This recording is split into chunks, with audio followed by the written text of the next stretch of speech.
तकदीर का खेल। बात बहुत पुरानी है। इलाहाबाद के शहर में गोपाल दास नाम के एक व्यापारी थे। इनका कीमती रत्न का कारोबार था। इनका कारोबार दुनिया के कई देशों में फैला हुआ था। पूरे इलाहाबाद शहर में इनका मान और सम्मान था। गोपाल दास के दो बेटे थे जिनका नाम राम और श्याम था। राम को दौलत और रुतबे का बहुत घमंड था, जबकि श्याम एक शरीफ और सुलझा हुआ इंसान था। घमंड के साथ साथ राम में ईर्ष्या और बेईमानी जैसे अवगुण भी थे। समय के साथ साथ गोपाल दास की उम्र बढ़ती जा रही थी। ऐसे में उनके दोनों बेटों ने कारोबार में पिता का अधिक से अधिक हाथ बटाना शुरू कर दिया था। कुछ समय के पश्चात गोपाल दास चल बसे और कारोबार का पूरा भार राम और श्याम के कंधों पर आ गया। बड़ा भाई होने के नाते राम ने व्यापारिक फैसलों में अपनी मर्जी की चलानी शुरू कर दी। राम बेईमानी और मक्कारी भरे फैसले लेने लगा। असली रत्न के नाम पर वह नकली रत्न का व्यापार करने लगा, जिससे उसका मुनाफा बढ़ने लगा। इस मुनाफे से उसका बाकी बचा चरित्र भी काला हो गया। दौलत के घमंड में वह परिवार में उन्मादी जैसा व्यवहार करने लगा। दूसरी तरफ शरीफ और सुलझे हुए श्याम को शुरू में राम की बेईमानी का इल्म तो नहीं हुआ, परंतु जब उसने उसके व्यवहार में परिवर्तन देखा तो पूरे माजरे को समझने में उसे ज्यादा देर नहीं लगी। राम की करतूतों से श्याम को बड़ा दोहक हुआ। उसने राम को समझाने और सही रास्ते पर लाने की कोशिश भी की, परंतु वह नाकाम रहा। उल्टे राम श्याम से खफा हो गया और व्यापार में बंटवारे का बहाना ढूंढने लगा। बंटवारे में भी उसने बेईमानी की साजिश रची। घर में कलह का माहौल पैदा किया।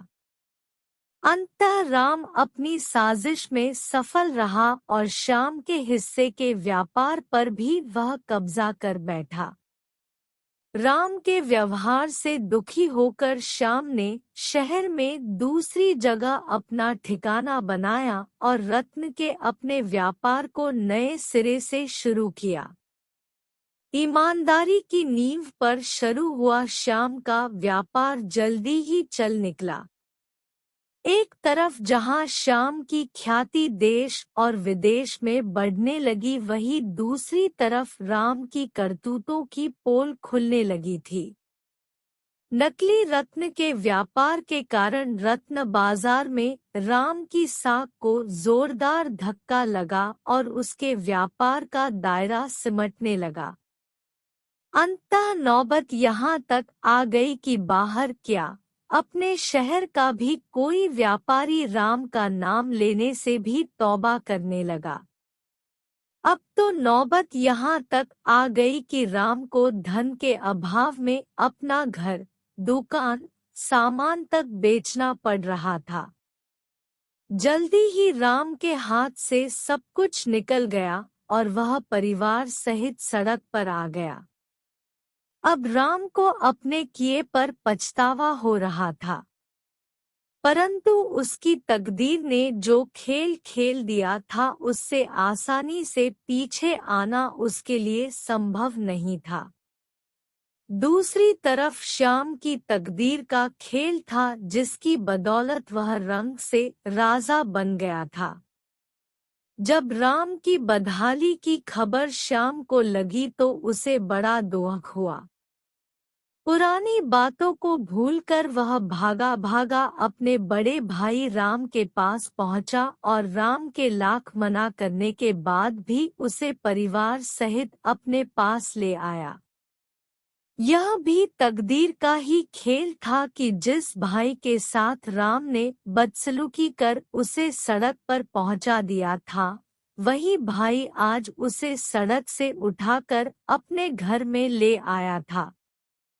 कहानी से शिक्षा।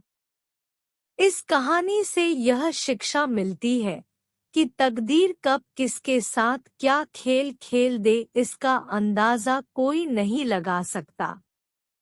हाँ, इतना जरूर है कि आपके कर्म ही आपकी तकदीर लिखते हैं। जिस तरह राम और श्याम के कर्मों के आधार पर तकदीर ने उसके साथ खेल खेला था, इसी तरह अच्छे कर्म करते रहना चाहिए। क्या पता कल तकदीर आपके साथ क्या खेल खेल जाए। इसलिए कहते तकदीर का खेल निराला है।